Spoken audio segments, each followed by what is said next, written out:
el proyecto es sobre, pues, o sea, fundaciones o personas filantrópicas.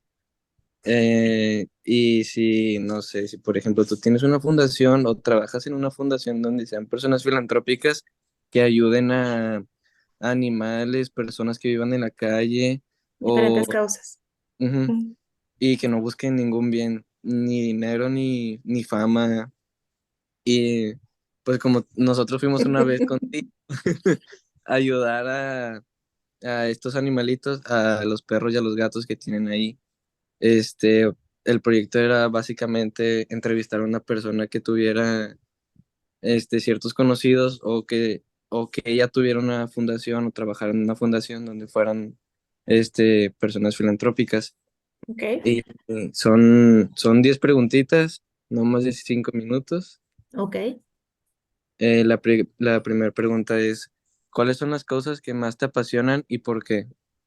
O sea, más o menos es porque haces, o sea, porque tú estás en estas causas o porque tú ayudas a las personas o a los animalitos.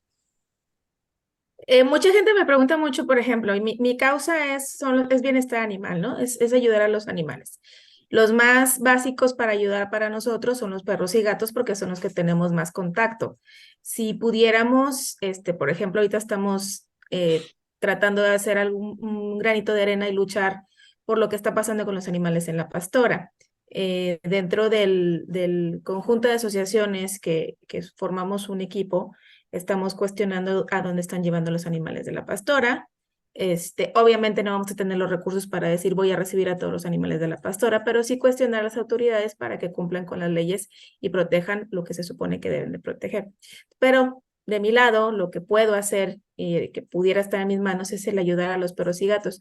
Mucha gente cuestiona por qué no ayudas a otras causas, por qué no niños, por qué no ancianos. Eh, Porque yo creo que todos podemos ayudar a las diferentes causas.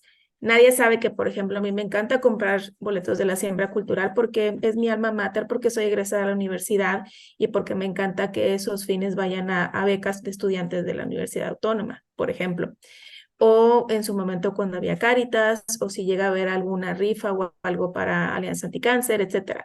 Y eso no lo estás promocionando. Siento que la ayuda para las diferentes otras causas es muchísimo mayor que para los animales, porque consideramos que los animales son cosas y para nosotros son seres sintientes.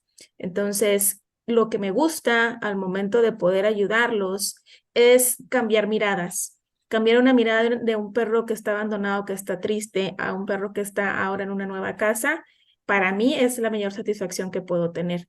Que es costoso, sí es costoso, que consume tu tiempo, sí, que consume parte de tu emocional también, pero pues eso es lo que me ha apasionado los últimos 15 años que llevamos haciendo esto en una medida pequeña porque no soy una asociación grande, nuestro equipo no pasa de 6 personas, pero nos gusta como quiera poner nuestro granito de arena porque al ayudar a uno, pues puedes permear esa actividad con más personas y que alguien como chavos como ustedes o como mis sobrinos postizos que son y otros chaparros que tengo, que puedan aprender a valorar y por lo menos darle un sentido a esos seres que sí sienten. Ok, y voy a añadir una preguntita adentro de esta. Ujú. ¿Tú no tienes, o sea, no tienes ningún miedo de que estos animalitos te puedan causar algún daño? ¿O cuando o qué te hace sentir segura porque ellos pues, sabemos que viven en la calle o que casi siempre las personas actúan mal con estos animalitos, les avientan piedras o los maltratan, entonces ellos por defecto pues se van a defender porque se acostumbraron Al a- maltrato. al maltrato, entonces tú cómo te sientes al ir con ellos y saber que a lo mejor pueden reaccionar agresivos, o sea, no te da miedo, o cuáles son las Lo, tomas. sí, lo que pasa es que hay que ser empáticos y siempre hay que entender la posición de un animal, ¿no? Si a mí me subes a una azotea cuando estamos a 40 grados en Monterrey, no estoy refugiada de nada, no me das sombra, no me pones agua, no me pones alimento, voy a ser una fiera. Entonces, hay que entender ¿cuál es el sentir de los animales para que tomen esas actitudes? Para mí es muy difícil que yo te pueda definir un animal como peligroso, como violento, como dañino, porque no lo son porque quisieron, lo son porque la agresividad en un animal es igual a miedo. Y el miedo es un efecto de algo que el humano le hizo. Entonces, uno tiene que ser empático, tienes que ir sin miedo, cuando realizas algún escate tienes que ir sin miedo, y los animales son tan sensibles que huelen que no vas a hacerles daño. Claro, y sí me han mordido, y me han mordido más chihuahuas que otra cosa. La mordida más fuerte me la hizo un cocker, que son unos perros súper lindos, pero el cocker estaba atropellado, entonces también hay que ser inteligentes cuando hacemos algún rescate.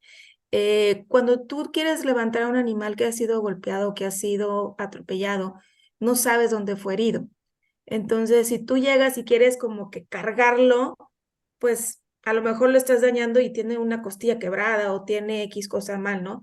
Entonces, pues hay ciertas técnicas que con el tiempo vas aprendiendo, que es jalarlos un poquito, ponerlos sobre una lona y la lona es la que cargas para no dañarlos y no lastimarlos. Esa vez no traía yo absolutamente nada, era Semana Santa, tuve que ir a recogerlo porque no había más que ir a recogerlo o ir a recogerlo y lo tuve que cargar. Obviamente cuando yo cargo, muy probablemente lastimé algo de donde le habían golpeado y la primera reacción de un animal es morder. Entonces me muerde la mano, pero pues yo tenía que cargarlo para subirlo a la camioneta, porque es alta. Entonces, pues ni modo, me aguanté. Dije, pues ni modo, ni modo, ni modo, suelto al animal ya en la camioneta, te secas, vas a llevas al animal a que se recupere y después te curas las heridas tú, ¿no? Pero animales agresivos como tal, a mí no me han tocado. Sí he sufrido mordidas, pero por lo general siempre hay una razón que es quererse defender. Ellos siempre han sido atacados y siempre buscan defenderse. Entonces, tienes que trabajar mucho con un animal que ha sido agredido para que entienda que el ambiente nuevo va a ser diferente. A veces se logra, a veces no, a veces es difícil. Por lo general, siempre hay una conexión muy fuerte entre el animal y el quien lo rescata, pero después es difícil encontrar un perfil que pueda adoptarlo. Y hemos tenido casos donde quien lo rescata se lo ha tenido que quedar. Una sola vez tuvimos que hacer una eutanasia por agresividad, pero te voy a leer la historia y yo creo que ustedes hubieran hecho lo mismo. Era un pitbull que su dueño era un expresidiario, que es de pandilla, que es ratero, que lo golpeaban con las escobas y con los trapeadores, que tenía marcas de cigarro en todo su cuerpo y tenía marcas de choques eléctricos en todo su cuerpo. Entonces, alguien que ha padecido todo eso, pues no puede ser bueno a la primera. Y con todo y eso, lo pude cargar. Mi perrito, un perro chihuahua que tengo yo parece conejo porque pesa 10 kilos, pero es súper juguetón y muy, muy, muy friendly con los demás perros, logró que se acercara y yo cargué al pitbull y lo subí sin conocerme. Desafortunadamente, él creó lazos solamente con las personas más cercanas, que era el veterinario, que éramos yo y que fue su hogar temporal. Pero cualquier otra persona que saliera de su círculo, él la veía como un peligro. Yo me lo llevé a pasear alguna vez a la Alameda y no sé si alguna vez han pasado por la Alameda. En las noches es peligroso. Hay demasiado migrante y no necesariamente de los buenos, pero yo podía caminar con él por la Alameda como si nada y absolutamente nadie se acercaba y él estaba en constante vigilancia con cualquier persona que estuviera a mi alrededor. Entonces, son perros muy difíciles de rehabilitar cuando han sufrido tanto, cuando han padecido tanto, que solamente hay como que dos, tres personas claves con las que pudieran quedarse, pero no era posible que se quedara con el veterinario, que se quedara conmigo. Y desafortunadamente hubo descuidos del hogar temporal y chéquense las escenas. La primera persona que mordió fue una persona, estábamos en un evento, y la persona se acercó directamente a mí, yo estaba sentada y él estaba enfrente de mí. Era mi escudo protector. Él lo único que hizo fue hacer esto para que se alejara de mí, esa persona. Simplemente estaba cuidando mi espacio. no estaba siendo agresivo con él, estaba cuidando mi espacio. Pero después hubo otra persona que mordió porque era una persona que tenía cierto retraso, que no sabía la historia de él, y agarró una escoba y empezó a barrer. Y para él las escobas eran símbolo de agresión porque a él lo pegaban con escobas. Y también nada más hizo esto en el tobillo. Entonces hay varios ejemplos de accidentes que pueden suceder y cuando ya hay un historial, también hay que ser conscientes y poder decir hasta aquí o no. Es el único caso en 15 años que con todo el dolor de mi corazón he tenido que dormir. Lo llevamos a pasear, se comió su super hamburguesa del Cars, estuvo bien apapachado y lo tengo en mi casa a sus cenizas. Porque si no les puedo dar un hogar en vida, se los voy a dar después de. Ok. Pero miedo no. Siempre hay que ir con la actitud y la disponibilidad y la comprensión que ellos necesitan. O sea, siempre ir seguros. Sí. Ok. Bueno, Y la siguiente. obviamente lo que le decimos a todos los niños chiquitos, ¿verdad? No te acerques inmediatamente a un perro así porque no sabe quién eres.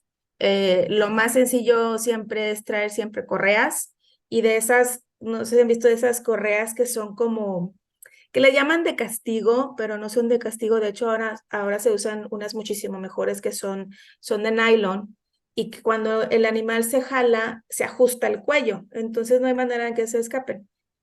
Y ya con eso logramos, ok, ya estás conmigo, relájate. O sea, te quedas tirado en el piso con ellos un rato, les empiezas a dar premios, les empiezas a dar comida y poco a poco van tomando confianza hasta que ven que no les vas a hacer daño. Sí. Bueno, la siguiente pregunta es, ¿cuál ha sido tu mayor logro en términos de perros y cómo te ha impactado? Ay, pues una de los principales, y si pasa esta semana el segundo va a ser, voy a tener dos.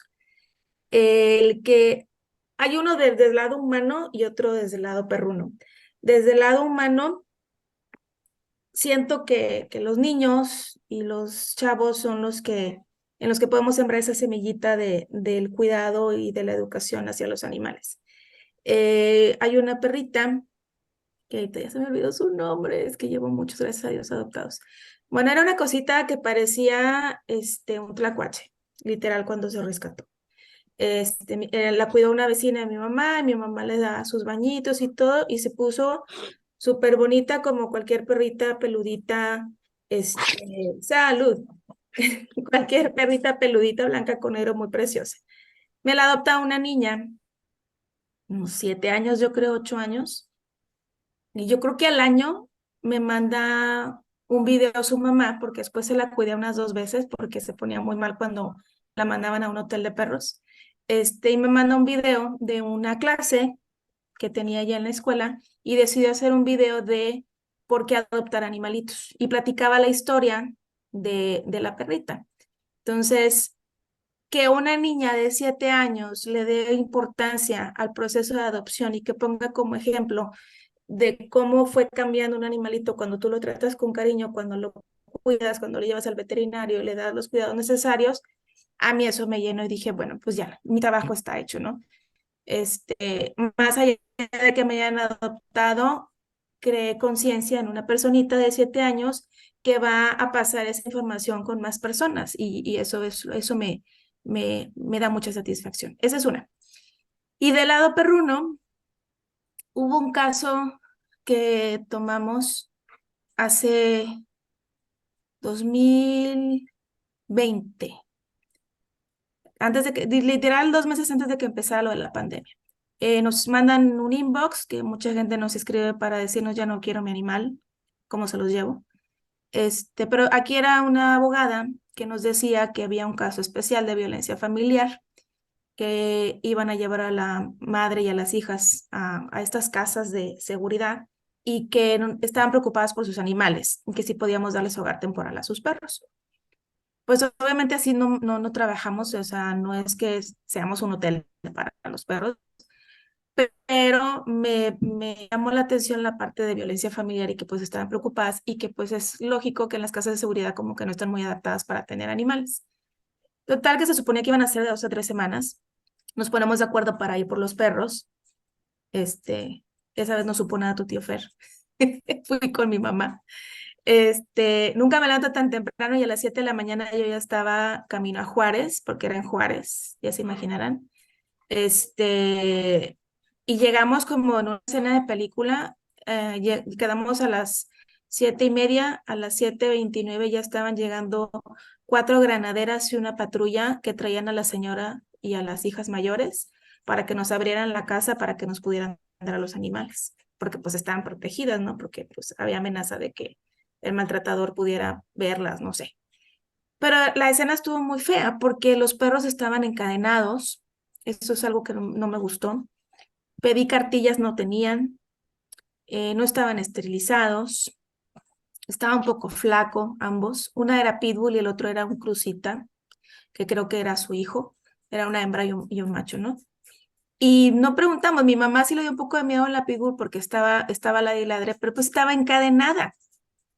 Era bastante lógico que estuviera ladrando. Pero aquí nos ayudó mucho, obviamente, que las dueñas fueran quienes nos dieran a los animales y tan pronto subieron a la camioneta como si nada, ¿no? Empezó el apapacho y el beso y todo. Las llevamos a la veterinaria porque esa es la regla número 1 en un rescate, tienen que ir directo a una veterinaria, a menos que tú tengas una casa sola o un área donde tú lo puedas tener separado, no puedes estar no puedes mezclarlo con tus otros animales por peligros de enfermedades y contagios. Al final de todo esto, los perros eran algo agresivos, por así decirlo, pero principalmente con hombres. Y el hogar temporal que yo había conseguido era un hombre. Entonces se complicó, se quedaron en la veterinaria. Y este cuidado de 2, 3 semanas pasó a ser un cuidado de 3 años. Las personas nunca se reportaron. A los 5 meses pude localizar a la abogada o a una suplente de la abogada. Pudieron localizar a la persona. La persona estaba en Tampico. Jamás preguntaron por ellos, no preguntaron si estaban bien, si nos podían dar alimento, porque al final de cuentas, pues hay que alimentarlos y en este caso estábamos pagando pensión. Y quedaron de ir por ellos 2 veces, nunca llegaron por ellos y eso se sentía. Entonces, obviamente el que estén en pensión no es tan fácil, no es tan sencillo porque que te enjaulado 10 de 24 horas o 15 horas de 24 horas, pues no está padre.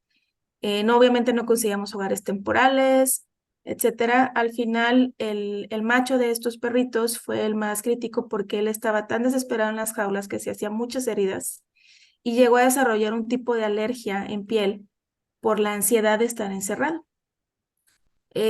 Conseguimos después una pensión, pero en un rancho. Tenían más espacio y aparte tuvo entrenamiento, pero estamos hablando de un proceso muy, muy largo que tuvimos que después manejar esta ansiedad por estar abandonado por sus dueños, por estar en pensiones, etcétera. Y fueron 3 años de espera y el año pasado logré que una persona le diera hogar temporal a este perrito. Ellos ya me habían adoptado a mí a una pitbull preciosa que se había rescatado de Apodaca en los huesos. Y después de 8 meses de que fue un hogar temporal, en diciembre me dan la noticia que quisieran adoptarla. Para mí, que un animalito que está esperando una familia, que ha tenido tantos problemas emocionales y de ansiedad por no tener un hogar y que ya lo tenga, que le aguanten todas sus locuras porque está bien loco, que le aguanten toda su intensidad por vivir, para mí esa es una de las mejores experiencias que he tenido. Y voy por una segunda porque hay una perrita que lleva 4 años en espera de adopción y en el perfil más increíble que nunca pensé que fuera a funcionar, está funcionando y es la cuidadora de una pareja de viejitos de 80 años.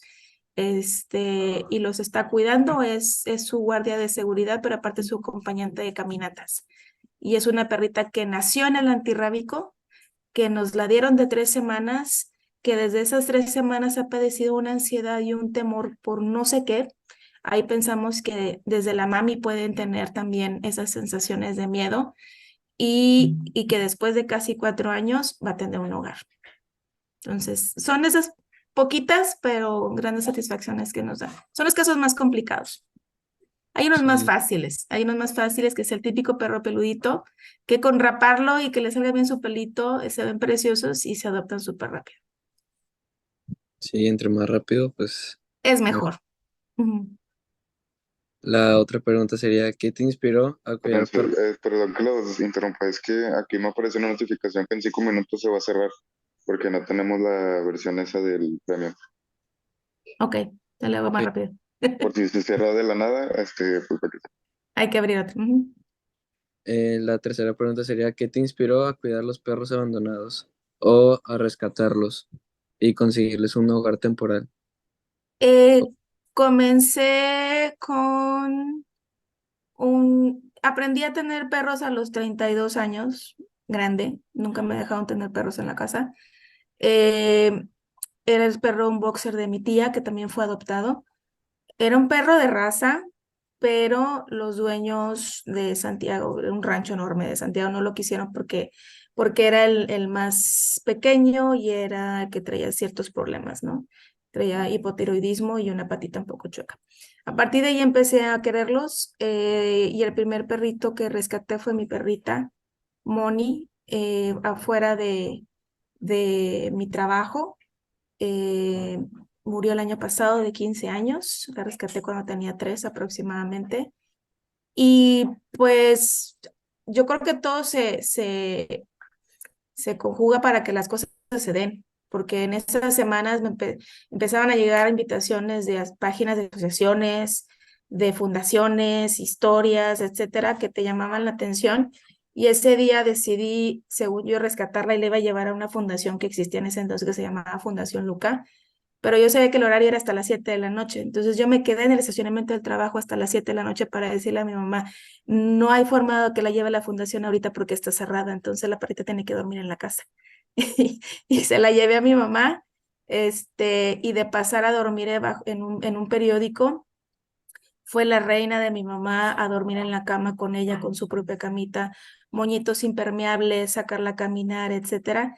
Y a partir de ella es como si me hubieran quitado una venda en los ojos y después de repente veía en cada esquina algún animal que necesitaba ayuda. Y se van dando las casualidades y voy teniendo más contacto con asociaciones y veo que podemos hacer algo diferente. Empiezo a ser madrina de perros rescatados, donando alimento y después ya me volví la rescatista y pues de eso ya llevamos 15 años. Entonces, pues Rocco, que fue el primero que nos enseñó cómo trabajar con perros, y Moni, que fue mi primer rescate, son los que nos enseñaron a hacer esto. Ok, bueno, gracias. Le toca a Pato decir las otras A preguntas. ver, yo digo que antes de hacer las otras preguntas para que nos dé tiempo, nos salimos de la reunión y la Y volvemos a abres iniciar. otro. Sí, para que no se reinicie. creo que le tiene que abrir alguien más porque a mí ya no me va a dejar. Ok, la voy a intentar abrir yo. Vale. Bueno, nos salimos de la reunión y ahorita continuamos.